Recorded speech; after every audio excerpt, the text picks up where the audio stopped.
அப்போ என்ன சொன்னான் தெரியுமா இருந்தாலும், ஓரில் நெய்தல் கரங்க, ஓரில் ஈர்ந்தன் பாணி முழங்க, படைத்தவன் மன்ற அந்த பண்பில் ஆனன். சங்க இலக்கியத்தில் பக்குடுக்கை நன்கனியார் பாட்டை சொல்றாயா? எதுக்கு சொல்றான்? ஒரே தெருவில் ஒரு வீட்டில் சாவு மூலம் அடிக்குதான், அவன் தாலி அறுக்க போறான் அந்த வீட்டில் இருக்கிறவன். அதே தெருவில் இன்னொரு வீட்டில் வந்து கல்யாண மேலே அடிக்கிறாங்க, அவன் தாலி கட்டிக்க போறாங்க. இவ தாலி அறுக்க போறான்றதுக்காக அவ தாலி கட்டிக்காம விட்டுற முடியாதான். அதனால அவன் செத்துட்டான்றதுக்காக என் பொண்ணுக்கு பதவி கேட்காம இருக்க மாட்டேன்னு சொன்னாயா பத்திரிக்காரனுக்கு? இவனுக்கு நீங்க ஓட்டு போட்டுக்கிறீங்க. ஏதாவது ஒண்ணுமே மனசாட்சியோட நடந்துக்கிறான்ல, சொன்னதை எல்லாம் செஞ்சுக்கிறான்ல, சொல்லுங்க பார்ப்போம். எந்த பிரச்சனையே சொன்னதை அவனுக்கு செஞ்சுக்கிறாங்க சொல்லுங்க பார்ப்போம். இன்றைக்கு ஈவி நாங்க போய் கையெழுத்து போடுறதால தான் நோட்டிட்டான். நாங்க கையெழுத்து போடுறதா உதவி திட்டத்தில் கையெழுத்து போட சொன்னா எங்க அம்மா ஒத்துக்கினாங்களா? மே மாசம் 8ஆம் தேதி 2017 வரைக்கும் கையெழுத்து போடல. விவசாயிக்கு மீட்டர் வைக்க கூடாது, மாசம் மாசம் கணக்கு பண்ணக்கூடாது. இதுல ஒத்துக்கினா நான் கையெழுத்து போடுவேன். கேட்டா நீ பணமே கொடுக்காத, என்னுடைய நிதியில மாநில நிதியில நான் மின்சாரம் கொடுக்குறேன் விவசாயி, உன் பணமே வானான்னு சொல்லிட்டாங்க. அந்த சரத்தை எடுத்துட்டு மறுபடியும் போட்டா அதுக்கப்புறம் தான் அம்மா தங்கமணி அண்ணன் அனுப்பி கையெழுத்து போட சொன்னாங்க. நாங்கள் கையெழுத்து போட்டு அதுக்கப்புறம் 4 வருஷம் ஆட்சியில் தானே இருந்தோம். ஒரு நாளாவது ஒரு யூனிட்டுக்கு மின்சாரம் ஏற்றணுமா? இன்னைக்கு வந்து 3 தடவை ஏற்றிக்க மின்சாரத்தை. முதல் தடவை ஏற்றினா 20,000 கோடி வந்தது. அரசாங்க நிதி ஒரு 15,000 கோடி, மானியம் ஒரு 10,000 கோடி, 45,000 கோடி வந்து கூட இன்னும் 10,000 கோடி பற்றாக்குறைன்னு சொல்லிக்கிறாயா மின்சாரத்தில்? ஏன் அவங்க கரண்ட் என்ன ஒரு யூனிட் தயாரிக்கிறாங்களா? ஒரு யூனிட் நம்ம 19,076 மெகாவாட் மின்சாரத்தை உபரியா விட்டுட்டு வந்தோம். இந்த 4 வருஷமா ஒரு யூனிட் மின்சாரத்தை வாங்குறான். 15 ரூபா 18 ரூபா கொடுத்து மின்சாரத்தை வாங்குறான். தயாரிச்சா 6 ரூபா 6,000 ரூபா தான் அவன் ஒரு யூனிட்டுக்கு. ஒரு யூனிட்டுக்கு 15 ரூபா 16 ரூபாய்க்கு மேல கொடுத்து வாங்கிட்டுக்கிறான். ஏன் கருணாநிதியே கேட்டாங்களே சட்டசபையில், சிவபுண்ணியம் ஏந்து கேட்டானே, ஏங்க உங்க ஆட்சியில் கரண்டே இல்லை, ஆஸ்பத்திரி கவர்மெண்ட் ஆஸ்பத்திரியில் தடுப்பூசி போலியோ டிராப்ஸ்லாம் வச்சுக்கிறான். 10 மணி நேரம் 5 மணி நேரம் கரண்ட் இல்லைன்னா அந்த போலியோ டிராப்ஸ் தடுப்பூசிலாம் பாய்ச்சன் ஆகி போட்ட குழந்தைங்க 8 குழந்தைங்க செத்து போச்சு. இதுக்கு என்ன நீங்க சமாதானம் கூடுறீங்கன்னா? சிவபுண்ணியம் உடனே இருந்தாலும் எழுந்து, தம்பி சிவபுண்ணியம், நீ கொண்டு வந்த சிறப்பு கவன ஈர்ப்பு தீர்மானத்தினுடைய சாராம்சம் மின்சாரத்துறை அமைச்சர் தம்பி ஆற்காடு வீராசாமியினுடைய காதில் விழுந்திருந்தா அவர் எங்காவது கொண்டு வந்திருப்பார். அவனை இவன் சேவிட்டு பையன் சொல்லிடுவான். நீ கொண்டாந்திய அந்த தீர்மானம் அவன் காதில் ஊந்துருக்காசு பேசுறது பேசியிருந்தா எங்காவது கொண்டாந்துருப்பான். ஸோ என்ன நெக்கல் பண்ணிட்டுக்கிறீங்கன்னு கேட்டா, அண்ணா நூற்றாண்டுக்கு காஞ்சிபுரத்தில் இவனே நடுவர் பட்டிமன்றம் முதலமைச்சரை உட்காந்துட்டு பேசுறான். மின்சாரம் இல்லை என்று சம்சாரம் சொல்லுகிறான். இருந்தாலும் நம்பாத, வரும்போது ஜாக்கிரதையாக மெழுகுவர்த்தி வாங்க சொல்றவன் யாரு? முதலமைச்சர். இருந்தால மின்சாரம் இல்லை என்று சம்சாரம் சொல்லுகிறாளாம். இல்லை அவனை உட்காந்துட்டாலே பட்டிமன்றம் நடுவர் மன்றம் இதான் நடக்கும், வேற ஒன்றும் நடக்காது. கிண்டல் பண்ணிட்டு இருப்பான். வரும்போது ஜாக்கிரதையா மின்சார தட்டுப்பாடு என்பது அங்கங்கனாதபடி எங்க இருக்குது, ஹரியானாவில் இருக்குது, அண்டை மாநிலத்துக்கு அங்கெல்லாம் ஆர்ப்பாட்டம் போர்ப்பாட்டு கிடையாதான். இங்கதான் ஏடுகளுக்கு இதுவே வேலையா போச்சான். கரண்ட் இல்லைன்னு எழுதுறான். இந்த கரண்ட் இல்லைன்னா இல்லைன்னு தானே எழுதுவான். கூடங்குளம் வந்து விட்டா கூடிவிட மின்சாரம் என்று சொக்க தங்கன் சோனியாவே சொல்லிட்டான். கூடங்குளம் மின்சாரம் ஒன்னால கொண்டாட முடியுதா? கடைசி வரைக்கும் முடியலையே. எங்க அம்மா வந்த பிறகுதான் அங்க போராட உதயகுமாரை கூட்டு பேசி அந்த 1000 மெகாவாட்டை தமிழ்நாட்டுக்கு மறுபடியும் கொண்டு வர ஆவணம். அப்ப அந்த பாண்டிச்சேரி முதலாளி ஒருத்த மந்திரியா இருந்தான் தெரியுமா, தவுக்குலவாய நாராயணசாமி. போகும்போது வரும்போது ஏர்போர்ட்ல சொல்லுவான், நீங்க அந்த 1000 மெகாவாட்டை வாங்கி கொடுத்தா அப்படியே தமிழ்நாட்டுக்கு கொடுத்துட்டாங்க. அவங்ககிட்ட பேசி சரி பண்ணி விட்டா தமிழ்நாட்டுக்கு 300 மெகாவாட் தான் கொடுப்பாங்க. அது சரி பண்ண. ஆக கரண்ட்லேயும் நீங்க ஒன்றும் பண்ணல. அரிசி எடுத்துக்க, எங்க தலைவர் காலத்தில் 1.25 ரூபா 1 கிலோ அரிசி. அப்புறம் எங்க அம்மா காலத்தில் 91 96 2.10 தான் 1 கிலோ அரிசி. இருந்தாலும் வந்தாங்க 89 தலைவர் இறந்ததும் நியாய விலை கடையில் விற்கிற அரிசி உடன்பிறப்பே 3.25. எது 1.25 ரூபா விற்ற அரிசியை 3.25. அம்மா அவர்கள் பெரிய போராட்டம் நடத்தினார். என்னுடைய அரசியல் ஆசான் எம்ஜிஆர் காலத்திலும் என் காலத்திலும் 1.25 2 ரூபா இருந்தது, 3.25 ஏற்றிக்க தமிழக மக்கள் அனாதைகள் இல்லை, நான் இருக்கிற வீதிக்கு வரேன். வாழப்பாடி ராமமூர்த்தியில் காரி துப்புனா பிறகு ஒரு 4 நாள் படித்தான். எது 3.25 ஏற்றி 3 ஆட்டினான். அதுக்கப்புறம் அடுத்த தேர்தலில் என்ன பண்ணா, நான் 1 ரூபாய்க்கு அரிசி போடுவேன். 16 வருஷமா என் தலைவர் காலத்துல எங்க காலத்துலயும் நாங்க இவ்வளவு சுமையை ஏற்றிட்டு போட்டு வந்தோம். இப்ப என்ன நீ 1 ரூபாய்க்கு போடுறது? அந்த 1 ரூபாயே கிடையாது, விலை இல்லாம மக்களுக்கு அரிசி போடுறேன்னு சொல்லி 7000 கோடியை அம்மா ஏற்றுக்கொண்டு மக்களுக்கு அரிசி போட்டாங்க விலை இல்லாம. அது ஒண்ணு சும்மா வரல.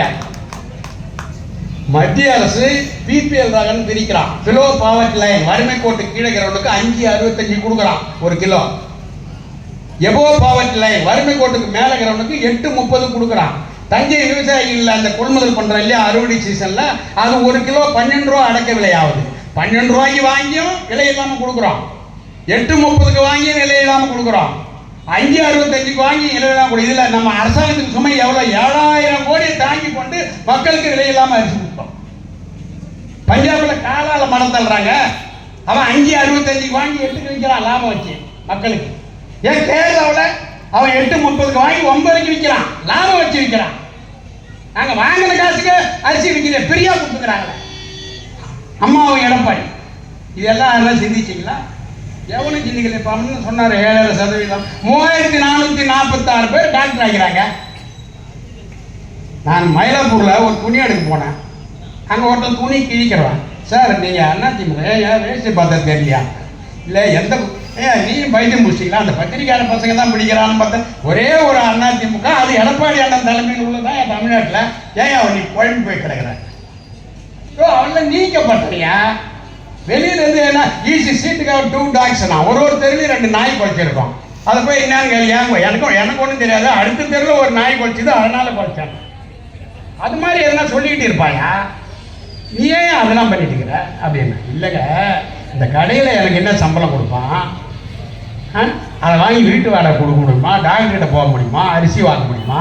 என் பிள்ளைக்கு டாக்டர் சீட்டு கிடைச்சி சாப்பாடே அரசாங்கம் போகுது, துணிமணியும் அதே வாங்கி கொடுக்குது, புக்கும் அதே வாங்கி கொடுக்குது, ஹாஸ்டலில் தங்கறதுக்கு வாடகையும் கவர்மெண்ட்டே கட்டுதுங்க. எம்ஜிஆருக்கு அடுத்து ஏழைகளை நினைத்த தலைவன் எடப்பாடி. உங்க ஆளுங்க ஓட்டு கேட்கறான்னு கேட்கலையே அந்த மயிலாப்பூர்ல. என் குடும்பத்தோட போய் நான் தெருவில் கேட்டேன்னு சொன்னேன். என்கிட்ட சொன்னாங்க. அப்பதான் எனக்கு புத்தி வந்தது. அடடா, மக்கள்கிட்ட போய் ரீச் ஆகிறாரா நம்ம தலைவர், இவனுக்கிட்ட நம்ம பஞ்சாயத்து பண்ணிக்கிறோம்.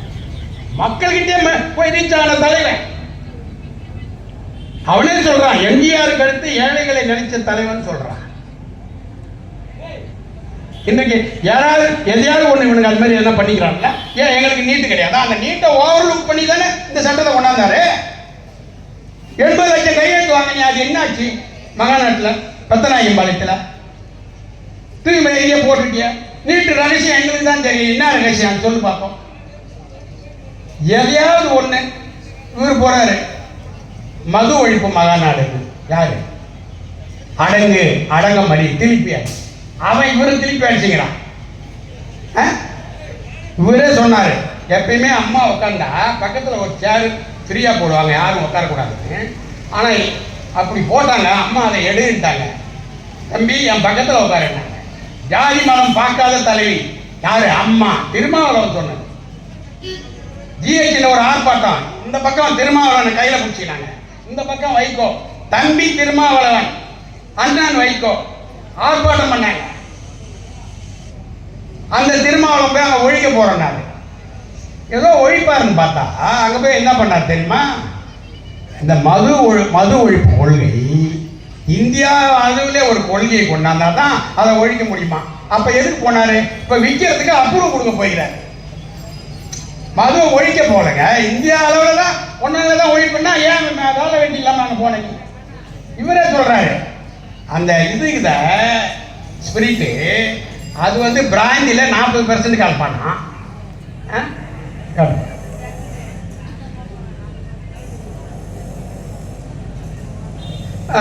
பிராந்தில 40% கலப்பானா. இந்த இது தெரியுமா? விஸ்கில 25% கலப்பானா. இவர் புள்ளிவரம் சொல்றாரு, குடிக்கிறவங்களும் அவ்வளவு கரெக்டா சொல்ல மாட்டான். பீருக்குத அதுல -5% தான் கலப்பானா. எல்லா விவரமும் இவரே சொல்லிட்டு இருக்கிறார். அங்க 68-70 பேர் செத்துட்டான். நைட்டு வண்டி தூக்கின்னு ஓடுறாரு. கழகத்துடைய பொதுச் செயலாளர், எதிர்கட்சி தலைவர், புரட்சி தமிழர் எடப்பாடியார் இதுவரைக்கும் முதலமைச்சர் அந்த ஏரியாவுக்கு போனது கிடையாது.